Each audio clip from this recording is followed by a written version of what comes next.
பிகுட் channel நேயர்களுக்கு வணக்கம்.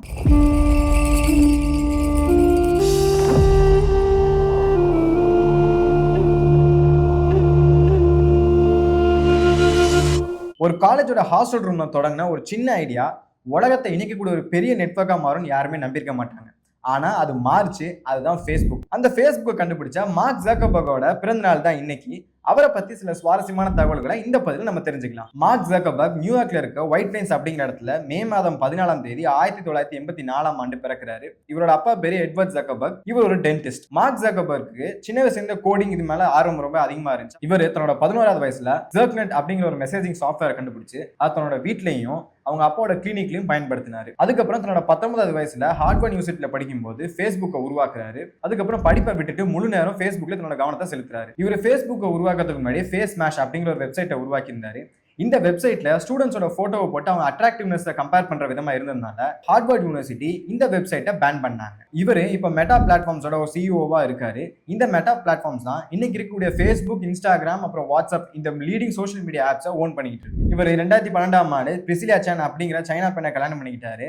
அவங்களோட பேசுறதுக்காகவும் அது மட்டும் இல்லாம சைனால தன்னோட பிசினஸ் வளர்க்கறதுக்காகவும் மேண்டரின் மொழியை கத்துக்கிட்டாரு. இவரை நம்ம பெரும்பாலும் கிரேட் டிஷர்ட் மாதிரி சிம்பிளான உடையில பார்க்கலாம். இதுக்கு காரணம் இந்த மாதிரி சின்ன சின்ன விஷயங்களை தன்னோட கவனத்தை செலுத்தாம பெரிய விஷயங்கள்ல முக்கியமான விஷயங்கள் தன்னோட போக்கஸ் ஃபுல்லா இருக்கணுங்கிறதுக்காக அவர் இந்த முடிவை எடுத்தாரு. தன்னோட 20வது வயசுலயே உலகின் மிகப்பெரிய செல்ஃப் மேட் பில்லியனர்ஸ்ல ஒருத்தரா வந்தாரு. இவரு குறைஞ்சபட்சம் 2 வாரத்துக்கு ஒரு புக்காவது படிக்கணும் அப்படிங்கிற முடிவு எடுத்து அதை ஃபாலோ பண்ணிட்டு இருக்காரு.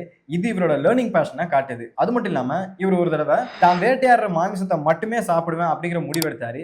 இது கேட்கும் போது கொஞ்சம் வினோதமா தான் இருக்கு. இவர் தன்னோட மனைவி பிரிசிலியா சானோட சேர்ந்து சான் ஜக்கர்பர்க் இனிஷியேட்டிவ் அப்படிங்கிற ஒரு அமைப்பை ஆரம்பிச்சு கல்வி மற்றும் மருத்துவத்துக்கு பல பில்லியன் டாலர்கள் வழங்கி உதவி செஞ்சுக்கிட்டு இருக்காங்க. இவர் தன்னோட மெட்டா நிறுவனத்தின் மூலமா மெட்டாவர்ஸ் மற்றும் ஏஐ டெக்னாலஜிகள்ல அதிக முதலீடு செஞ்சு எதிர்கால இணையத்தை உருவாக்க முயற்சி செஞ்சுக்கிட்டு இருக்காரு. இவருக்கு கேமிங் மற்றும் விர்ச்சுவல் ரியாலிட்டியில அதிக ஆர்வம் இருக்கிறதுனால ஆக்குலஸ் போன்ற விஆர் டெக்னாலஜிகளை இவர் வாங்கியிருக்காரு. ஒரு கட்டத்துல இவர் ட்விட்டரை வாங்கிறதுக்கு முயற்சி பண்ணாரு. ஆனா அது நடக்கல.